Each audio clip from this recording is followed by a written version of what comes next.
All right, YouTube, it is Mr. Mean coming at you this fine Friday morning. I hope everyone is doing well. We're coming off the heels of an awesome live stream last night where we talked about horror games and specifically The White House by Parallel Publishing by Angus McNichols. And really cool. If you haven't checked this out, go check it out. It's on Drive Through RPG. Use my affiliate link. Saves it doesn't save me any money, but it puts a couple pennies in my pocket, and that really helps the channel. So thank you very much. There will be links down in the doobly-doo. Also, today's video du jour is Mirror Side, again, also by Parallel Publishing, Mr. Angus McNichols. And I had erroneously stated last night that I did not receive my copy, and I did, but it was in the midst of moving into my new house, and I filed it away somewhere and couldn't find it. So I thought I had not received it, and when in actuality I did. I got it back on like November 2nd or something like that. So roughly a month ago, and completely forgot that I had it. So Angus, thank you so much, sir, for sending me a copy.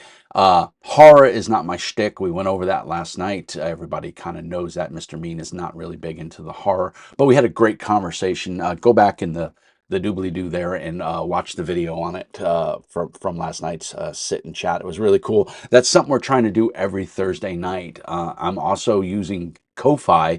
It used to be called Buy Me a Coffee. It's a way for you to make a donation and help the channel. So if you see the link there, click it if you want to support. Please feel free to help support the channel. Any money that comes in goes right back into the channel. So I'm not going using it to buy crack. So, well, I am buying crack, but in the form of paper and role-playing games. But as always, this was sent to me for review. Actually, Angus even said I don't have to review it. He sent it to me gratis.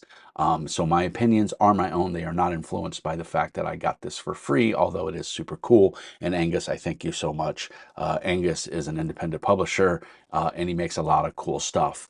And so what's really neat about Mirror Side is this is introducing his OS2dx, which is his own system that he's created. I'm a fan of it because I like game systems that use all the dice, and this uses all the dice. And you might not need a 2d20 or a 2d20. Oh, my Modifius is slipping out. I apologize.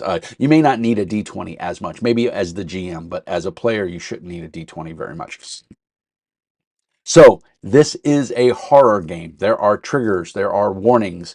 Run this with caution if you've got young kids in your house.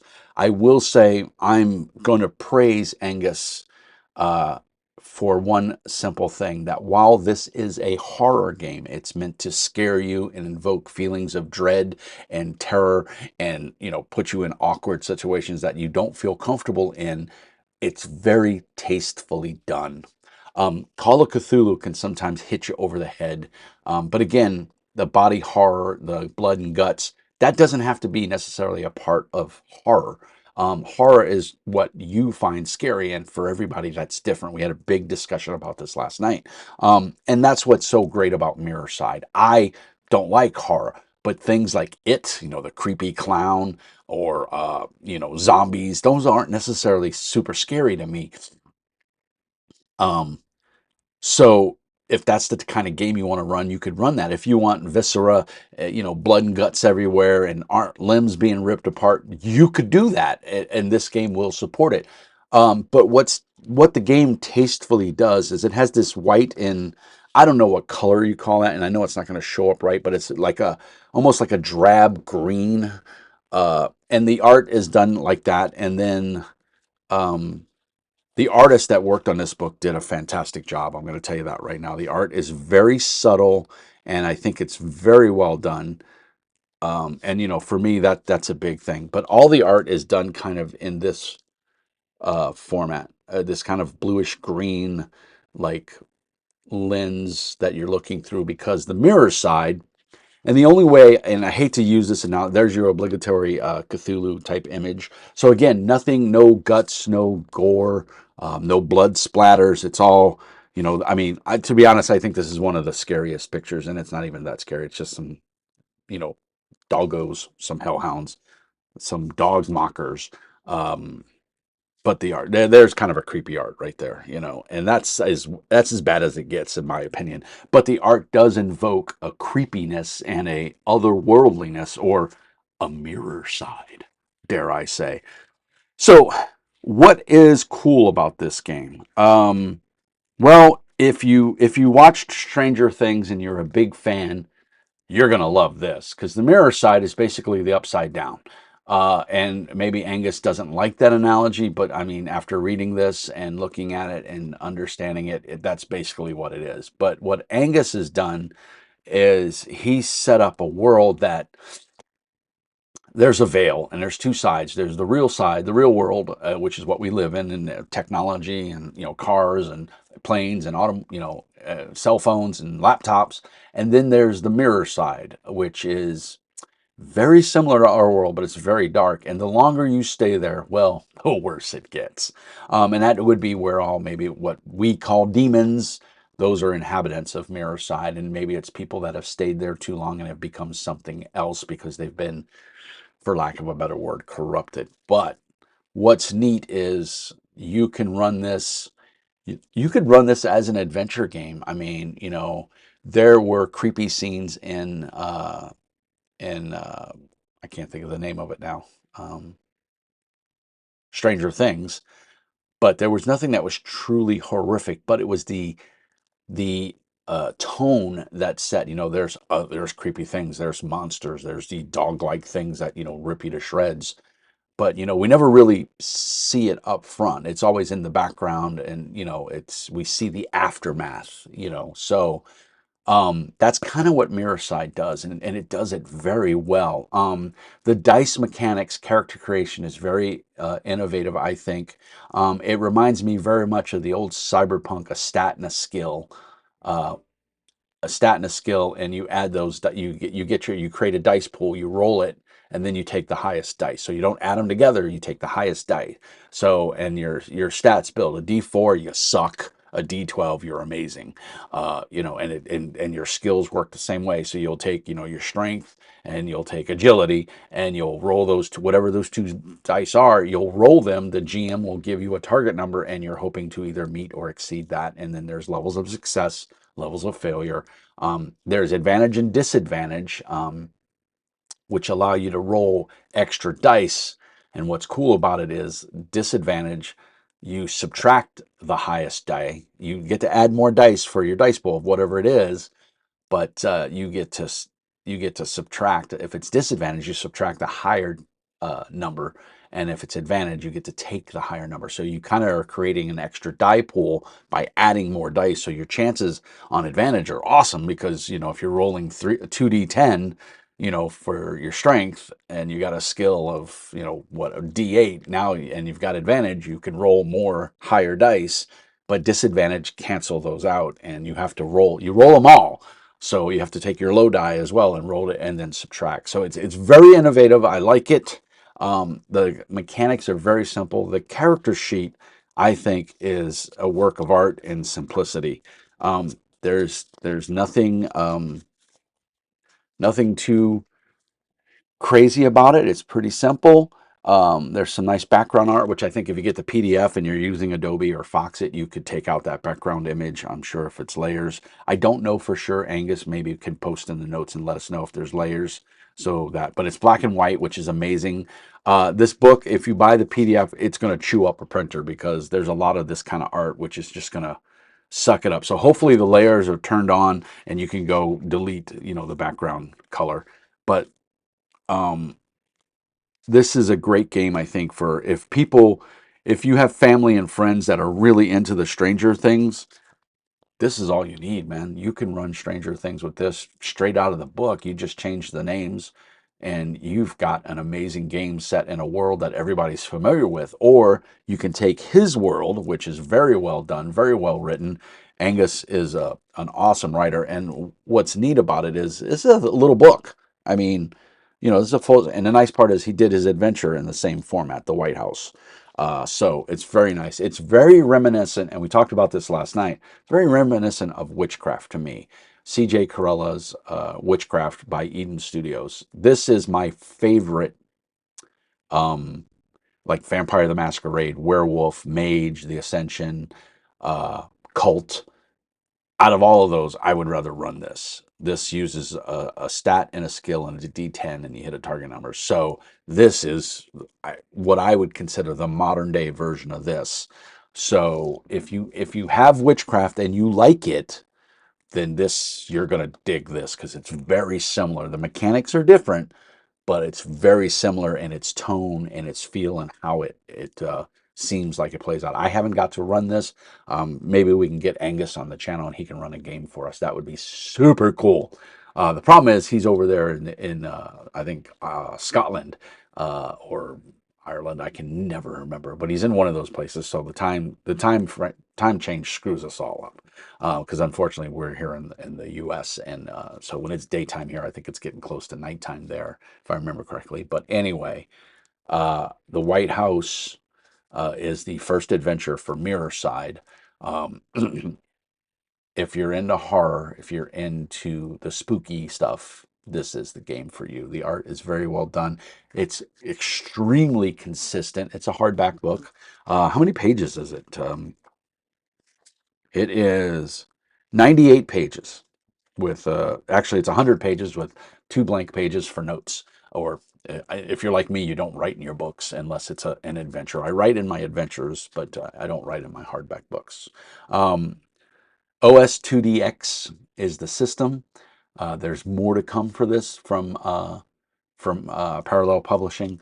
Uh, I can't say enough good things about it. I'm so glad that Angus sent it to me. And again, I'm not a horror fan, but immediately on reading this and looking through it, the first thing I thought was, God, if you want to run Stranger Things for your kids or the young ones, this is the game to do it because you don't have to make it super scary. You can, the horror level can be whatever you want it to be, whatever you're comfortable with your group. And I think that's important for horror because we all have a different definition of what horrific is and what scary is. So again, maybe your kids and the young ones can handle Call of Cthulhu, or maybe you run it a little lighter so it's not as gory. Call of Cthulhu is a great system. I love percentage-based systems, but I think this is the game that I want to use to run scary shit. Halloween, would I run it all the time? Would I run a campaign? No, it's not my jam. I wouldn't. I mean, I don't want to lie to anybody. But if it's Halloween, if it's the summer solstice and my friends are like, dude, run something spooky, this would be my go-to. And if I couldn't find this, then it would be Witchcraft. Eden Studios Witchcraft because I think they're in the same vein. And I think Witchcraft is an awesome game. I've supported it for years. I'm a huge fan of it. But this is a close second, guys. This is really good.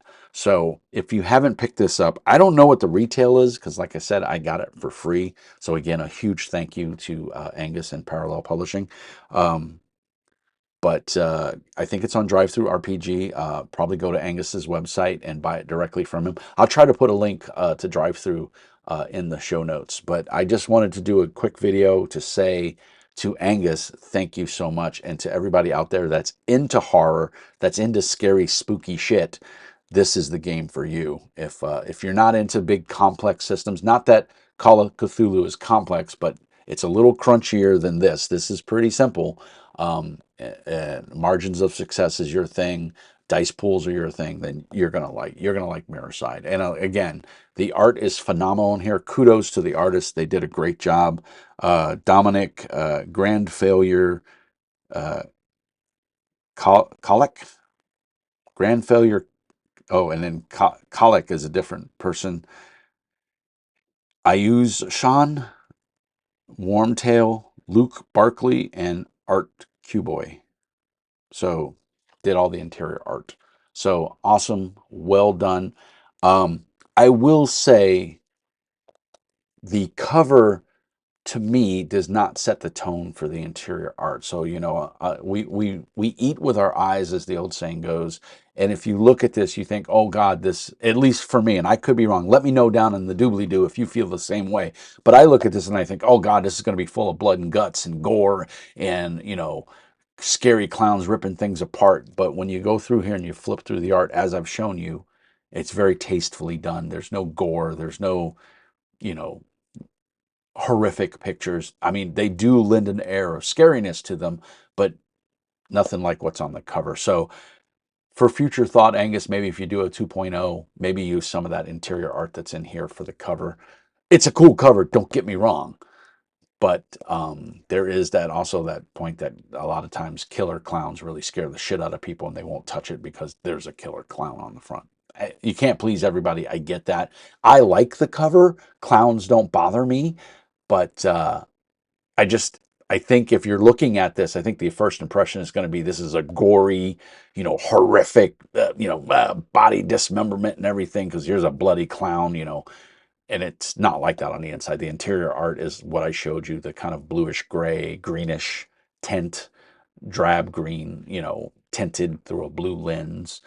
So it's not horrific or anything like that. It is spooky. It definitely gets your mind thinking of creepy things, but it is not, visually stunning in a negative way like this kind of picture is. And not that I'm saying this picture is negative. I'm just saying some people this would turn them off and they wouldn't buy it because it's a scary clown. But that being said, don't be fooled by the cover. Don't judge a book by its cover. Look at the interior art and you'll realize that it's very tastefully done on the inside and it's a consistent theme throughout. And then the rules are solid, the mechanics are solid. You're going to enjoy this, and there's magic in here. I did forget to mention that. So when you go to the mirror side, your technology starts to fail and may never work properly or work at all once you come back to the real. But the difference is on the mirror side, there's magic. So you have, you can call it psychic powers, you can call it manifestation, whatever you want, but there's power. So it's kind of cool. So you can play, and with a little bit of tweaking, you could use this mechanic to play a fantasy game. And, he's got a little bestiary in here with some critters and stuff. I'm not going to lie, Angus, I would like to see the OS2dx system as like maybe a fantasy game, like a Conan type fantasy game, or even like a Pathfinder, high fantasy game. And I would like to see a sci-fi game using this mechanic because I think it's a very good mechanic. So that's pretty much my thoughts. This is a buy in my book. I will say that if I'd have seen this at the source and all I saw was this cover, I'd probably pass it up. But I've been doing this a long time, kids, and I know to look past the cover and look at what's inside. So the cover would catch my eye, and I immediately would go, nope. But I would also pick it up and look at it on the inside. And then just like when I got it in the mail, I go, oh, this is cool. And when I started reading it, I went, oh, this is very cool. So that being said, don't judge a book by its cover. Give it a chance. Go download the PDF. Better yet, buy the physical book because physical books are better than PDFs unless you're out of space. I understand that quandary, obviously. So this is amazing. Go check it out. I can't say enough good things about it. His first adventure, The White House, is out. It's very thin, softback. You can get them on Drive-Thru RPG, and I think you're going to be pleasantly surprised when you get them and you read them. And I hope you enjoy them as much as I did. The White House has a lot of triggers in it, so I don't think this is for younger people. But if you have a mature group that understands this is a game, a fantasy game, and none of it is real, I think this is a good thing, and you'll enjoy it if you're into that kind of thing. But this game has a lot of potential in my mind. I'd like to see some different settings using the same OS2dx system, and I think I talked to Angus, and he's going to do that. I'd love to get him on the show and do a interview with him because he's super cool, and well, I just think his accent's cool. But anyway, I'm rambling now, so I'm going to say, as always, like and subscribe. Support me on Patreon if you can. It's $5 a month. Get you a designator on Discord. Also get you first dibs on any games I run. I'm set up in my new house now. As you can see, the library is in all glory, and we are up and running. I had my first live session of Dragonbane last Saturday. We play bi-weekly, so I'm off this weekend, so I'll be doing some more reading and adventure planning and prepping for that for next Saturday when we play again. So I'm very excited. I'm very happy. The house is wonderful. We love it. There's quirks and everything like any house that you buy, if you're not the original owner. But I'm very happy with everything so far. And, it's been a little bit of a money outlay to get things fixed, but that's okay. That's what happens. It's not a money pit. We're very happy. The house is working out really well. And the game room, the basement is phenomenal. I love it. You can see a bright ass window right there. I'm going to have to figure out how to cover that up when I record because that is way too bright shining in there. So I apologize for that. But as always, like and subscribe, support the channel in any way. Ko-Fi, buy me a cup of coffee, Patreon, whatever you like. Use my affiliate code on drive-through.